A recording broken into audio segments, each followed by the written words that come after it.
Let's see how it reacts against the sticky thing. See if that destroys it. So I've got a bit of a crappy edge there.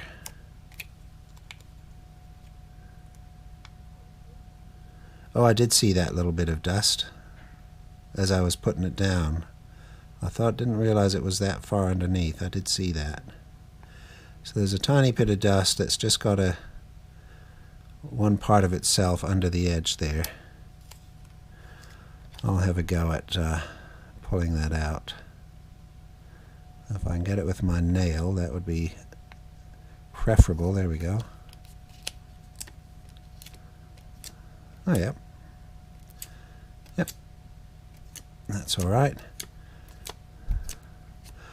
So that's the only issue, is little bits of microscopic little things along the edge.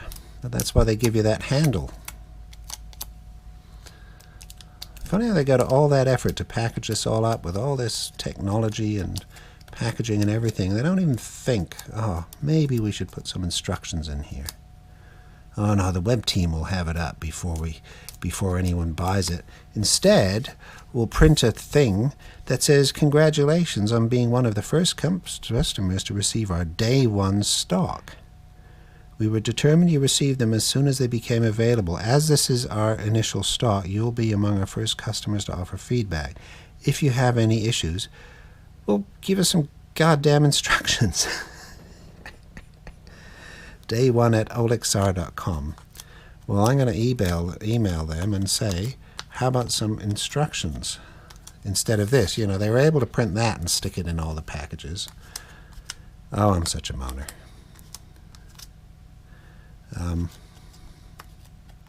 So this is quite nice.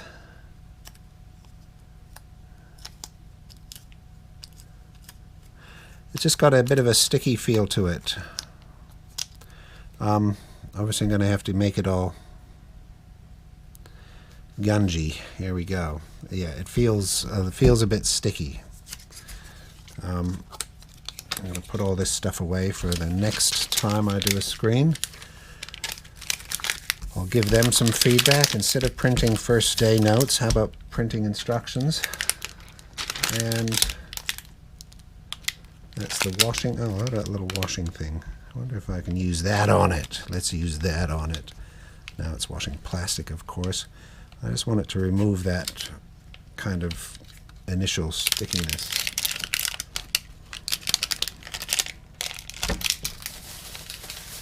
Put that in the garbage. If anyone wants to know anything about this phone before I do another video, which is going to be, as I said, about the camera and also about the software, drop me a comment and I will include it in the video. I'm more likely to do another video if someone's asking something specific.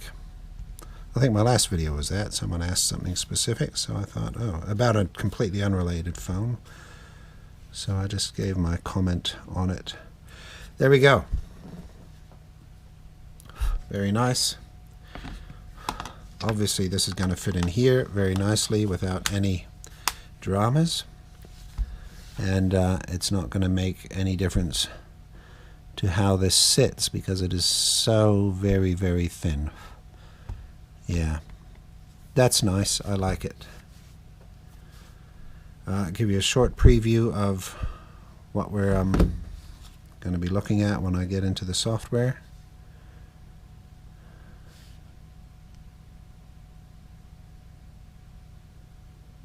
Beep.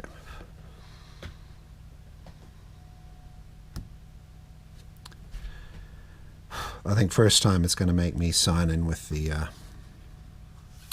with my code. Geez, it's like Windows 95.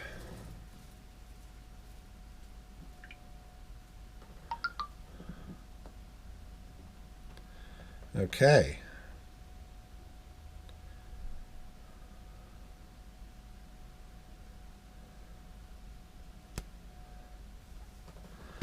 That's what it looks like.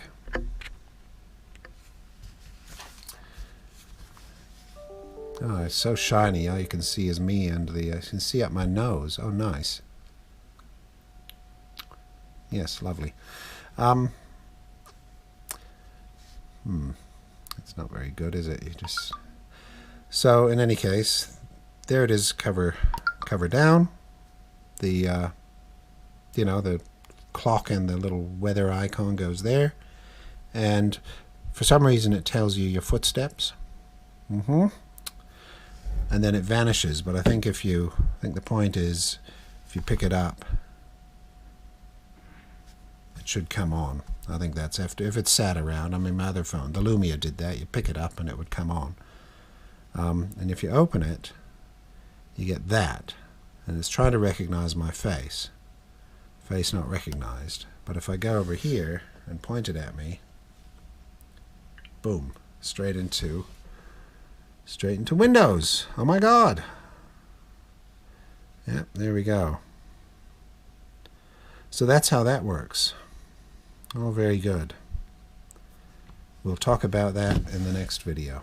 All right. If anyone made it this far, thank you for watching. And yeah, let me know if you want to hear anything else in the comments. Okay, bye-bye.